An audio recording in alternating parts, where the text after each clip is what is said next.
Yang pertama, dalam kami melihat institusi Polri adalah alat kerja presiden.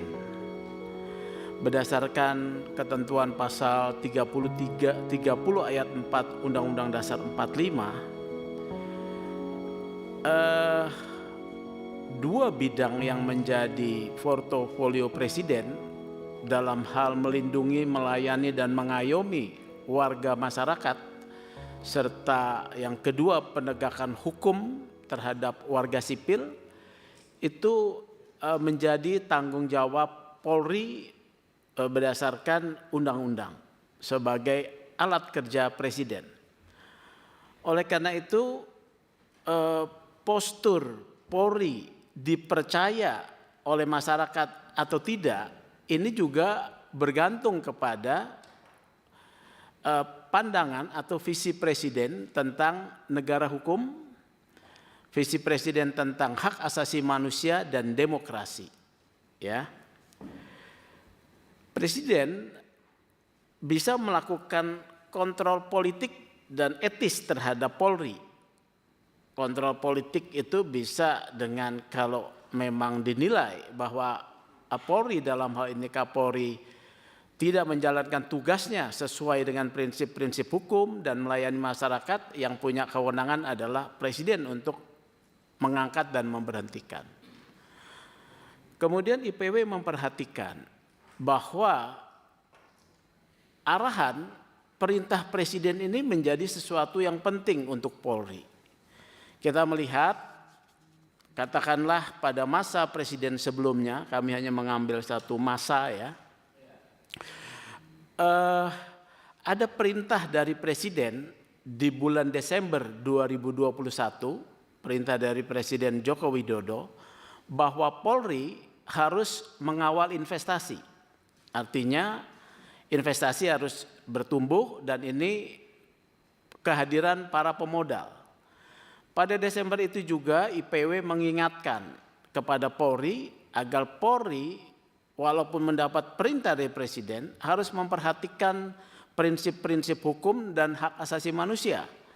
Karena perintah tersebut apabila dijalankan dengan secara tidak tertib hukum, itu berpotensi melanggar hak asasi manusia dan bisa merepresi. Itu yang kami ingatkan. Di bulan kemudian Februari 2022 terbukti pada kasus Wadas ya, ada pengaduan masyarakat yang ditangkap oleh aparat kepolisian di masjid ya, itu bulan Februari 22. Ini yang besar-besar saja ya. Kemudian muncul kembali juga di September 2023 kasus Rempang Galang. Polisi juga menjadi instrumen untuk kemudian mengusir masyarakat dari lahan-lahan tanah mereka berdiam. Kemudian juga berlanjut lagi pada kasus PIK 2. Ini adalah fenomena yang bisa kita lihat bahwa Polri kemudian menjadi diserang oleh masyarakat. Masyarakat menjadi kecewa karena tindakan yang dilakukannya. Tetapi itu sebetulnya merujuk kepada melaksanakan perintah presiden ya. Dalam melaksanakan itu Polri membuat satu surat telegram ya. Telegram 1590 misalnya tahun 2021. Ada 2 poin yang saya kutip di sini. Polri diperintahkan mendukung penuh percepatan perizinan berusaha. Tentu ini adalah mendukung pemilik modal ya untuk berinvestasi untuk meningkatkan pertumbuhan ekonomi. Terdapat instruksi ini menghindari tindakan penegakan hukum yang kontraproduktif sehingga menghambat upaya pemerintah dalam meningkatkan pertumbuhan ekonomi nasional. Jadi apabila dari bahasa ini bisa dilihat bahwa apabila ada hak-hak masyarakat yang mungkin terlanggar dan mengadukan, ini bisa diabaikan ya. Itu salah satu ya, bahwa Polri adalah alat kerja presiden. Wajah, postur ya, penampakan Polri itu tergantung kepada visi presiden tentang prinsip negara hukum, hak asasi manusia, dan juga tentang demokrasi. Nah, banyak kekecewaan masyarakat memang berpusat kepada kinerja Polri, khususnya ya terkait penegakan hukum. Penegakan hukum dan pada sektor pengawasan dan sanksi, ya. Ada satu praktek yang disebut silent blue code, ya. Silent blue code ini adalah satu praktek yang mentoleransi adanya pelanggaran di internal. Kalaupun ada pelanggaran kemudian ditindak, ya kalau ada pelanggaran ditindak ya, ketika itu masih menjadi sorotan, mereka memang kemudian disanksi. Beberapa kasus saya sebutkan di sini ya, mereka disanksi. Tetapi dengan lewatnya waktu, ya, yang diketahui oleh masyarakat, yang disanksi ini kemudian naik pangkat dan menduduki jabatan. Nah, ini adalah praktek silent blue code yang mengarah kepada impunitas merangkak gitu ya. Impunitas merangkak nih. Jadi orang yang sebetulnya sudah salah, kemudian dia naik. Apa contohnya? Ya tentu kita lihat kasus imbas daripada terbunuhnya Brigadir Yosua.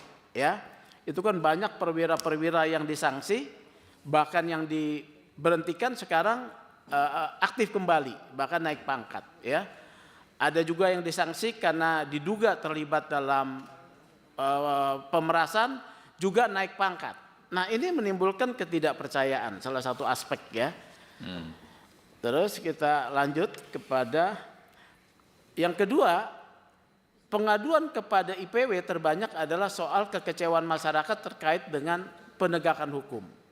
Terkait dengan pelayanan itu jarang IPW mendapatkan keluhan, ya jarang. Juga kepada pelayanan perlindungan itu jarang. Tapi penegakan hukum IPW mendapati dari wawancara dari masyarakat yang mengadu, nyaris terjadi bahwa antara pencari keadilan baik pelapor dan terlapor di dalam proses penanganan perkara itu menjadi tersandera dan tersakiti ya di dalam proses tersebut yang panjang. Beda misalnya nih kalau orang mau membuat SIM ya, mungkin dia dikutip ya, tapi dikutipannya kan sekali gitu ya, kemudian dia mendapatkan SIM dan dia bisa bekerja, nggak terlalu problem nih. Tapi di dalam proses penegakan hukum, pelapor itu harus berjuang sendiri bagaimana supaya keadilannya bisa dipenuhi. Terlapor apalagi, dua-duanya ya, itu pertama. Model-modelnya apa sebetulnya? Ini kasus-kasus saya sudah sampaikan, tidak perlu saya sebutkan ya. Ya. Apa sebetulnya model-model itu? Penyalahgunaan kewenangan sebetulnya. Baik secara individual dari aparat ya, juga ada dimensi struktural seperti itu ya. Dimensi struktural ini melibatkan juga bukannya yang di bawah, pada level atasannya. Nah di dalam keluhan-keluhan pencari keadilan terkait dengan proses penegakan hukum kami identifikasi ya, mulai ketika mengadu di SPKT ya, begitu sulitnya untuk mengadu ya. Ditanya segala macam lah. Kalau dia tidak didampingi pengacara akan sulit itu dia bisa memberi penjelasan. Kedua, administrasi yang lambat ya, sampai kemudian dia dimintai keterangan. Ketiga, adanya potensi transaksional yang biayanya sudah tidak terukur itu. Nah, oleh karena itu ini adalah hal struktural soal mentalitas ya, penyalahgunaan kewenangan dengan segala aspeknya. Maka obatnya salah satunya ya, ini bukan satu-satunya, itu reformasi pengawasan dan penerapan sanksi yang tegas. Ya. Termasuk di dalamnya adalah reformasi struktural.